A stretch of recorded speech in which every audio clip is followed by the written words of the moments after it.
Hey everybody, it's Old School Heart back with another cultural conversation for you guys. Ooh, I just want to dive in really quickly, but let me get some housekeeping out of the way. If you're not a subscriber to the channel, I don't know what you're waiting on. We have great conversations over here, or at least I am the reason why your dinner conversations and your conversation amongst your friends is so good. Even if you don't tell me, I provide the questions, I provide the platform for it to happen. Not to toot my own horn or be boastful at all, but we have some really good conversations over here. And so if you're not a subscriber to the channel, please hit that subscription button down below. Please thumbs up this video if you love cultural conversations and you want to see more of them. Please share them on Facebook, on Instagram, or wherever they can be shared. I'm going to make this short and sweet because it's almost time for me to go into work, but I did not want to let the day go by without talking about T.I. and the fuckery.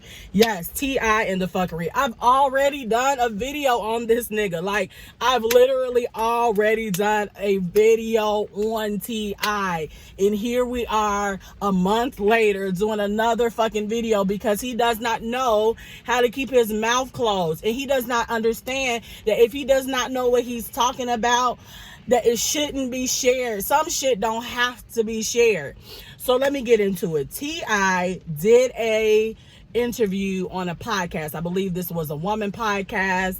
I'm not too sure of what this podcast name is, but I will let you guys hear a little bit of it. We have yearly trips to the gynecologist to check her hymen. Oh, hey. I'm done with you right now. So, you know, do you go with her? She's a prisoner. Yes, I go with her. Somebody check on Deja. I go with her. She's a prisoner. So let me tell you, right? So this is one time we go. I think this might have been after her 16th birthday. And this is what we do. Like, you know, right after the birthday, we celebrate. And, we go and check her hymen after. And then, what the fuck? You know, usually like the day after the party, she's enjoying her gifts. I put a sticky note on the door. Gyno. No. Tomorrow, 9:30. Oh, this is great. And so look, right?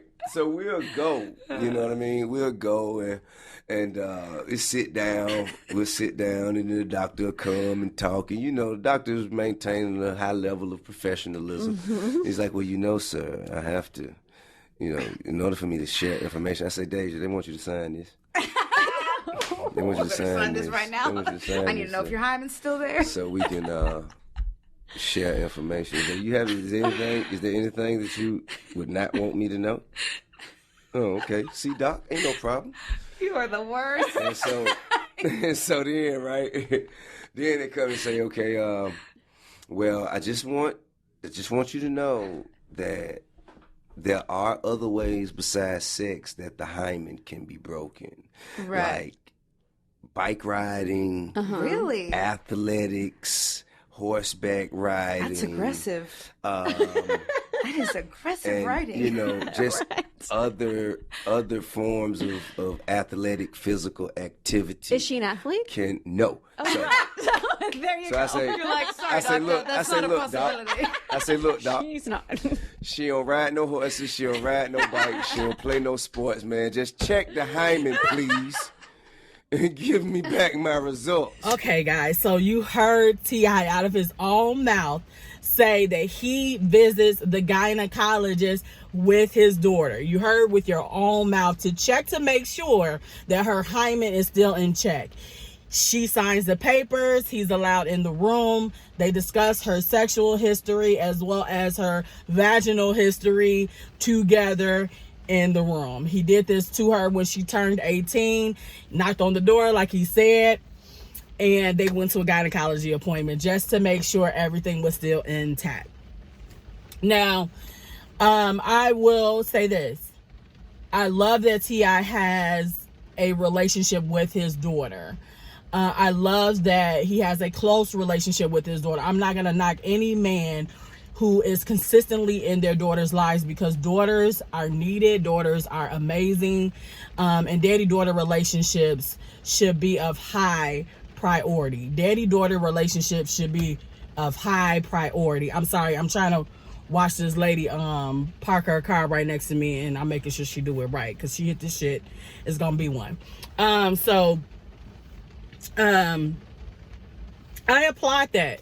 I am a daddy's girl myself. I love my daddy. If anybody knows me, they know that I am a daddy's girl. Me and my dad talk 3 and 4 times a week. He is my Les Brown, my Norman Vincent Peale. He is my E.T. the hip hop preacher. He is my T.D. Jakes. He is like everything to me. Like, I have to have conversations with that man in order to sometimes be able to function. Like, that's our relationship. We have a great relationship. And I tried to place myself in the same shoes as T.I. and Deja. I believe that he has a really close, open relationship with her. And this is where I start to lack understanding. If T.I. has a close, open relationship with his daughter, and they talk on a consistent basis, and they know each other, I feel like there's a lack of trust. If I told my father, Dad, I'm not having sex right now, and I am celibate, and I've had that conversation with my dad. I'm celibate at this moment. I'm living in another town. I've had that talk with him. I would want him to believe and trust what I say. I don't think that T.I. has to take it to another level and ask her to prove herself to him. If we have a relationship in which I have always been honest with you, I have always been true with you, and so when I tell you that I'm not having relations with anybody, I believe that you should trust me. So that's my first problem right there, is that T.I. has gone to the extent of, I understand, baby, that you said that you're not having relations with anybody, but I just want to check to make sure that that's the case. Okay. That's a problem for me. If my dad did not trust me, we would have really big issues. Like, we would have it out, because my father trusted me is everything. And I felt like we have developed a relationship enough in which what I say and what he say, we should both understand and we should believe. So that was strike number 1. And T.I., he's just with the fuckery anyway. So this is just strike number 1. Strike number 2 is going to the extent of not trusting her and making her actually sign a piece of paper so that he can hear her information. That was strike number 2. This isn't about T.I. at all. Deja at all. This isn't about Deja. This was never about Deja. This is about T.I. and the things that he's done as a young man and as a grown man, and the things that he's seen as a young man and a grown man. That's what he doesn't trust. That's what he doesn't trust. He doesn't trust the him. He doesn't trust that she may meet a him. And so because he doesn't trust the man that she may meet, and because he was once one of those men, he doesn't trust himself. He is in fear of somebody that looks just like him that will screw her over. And that's your fault, T.I. Let's just go there. That's your fucking fault, T.I. That is your fault. Had you trained the men in your neighborhood, the men around you, to be men, to treat women right, then you would have no reason and no fear that your daughter would be making bad choices. You just wouldn't. You would automatically know, my daughter is smart. She makes great choices. The men around her, they make great choices. They're upstanding men. They're respectful. But because your ass hasn't been that, and you haven't shown the men around you how to be respectful to their women, then that's why you are in fear of what the fuck your daughter is doing.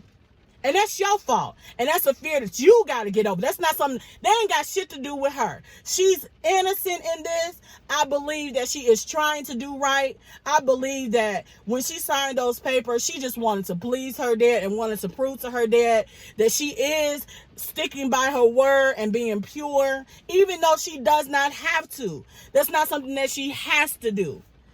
That's her body. You're not in possession of it. You were the entryway for her to get here, and then that's it. Once you've taught her the lessons, then it's up to her to decide to do them. So she really don't have to prove nothing to you. But she's doing it because she loves you and she wants you to be proud of her. She wants you to be proud of her. I want my dad to be proud of me. And so if he asks something of me, I want to be sure that I can do that for him. But what fucks it up and what messes it up for everything and what messes it up for everybody is that you're making her do it. And you're being sneaky in the way that you're making her do it. Oh, we got a good relationship. I think you would want me to do this. Nah, that's not how it goes. You fearing yourself. You fearing that she gonna find a nigga just like you. And that's your fucking fault that you haven't taught those men, how to be respectful to her, where she wouldn't have to worry about that.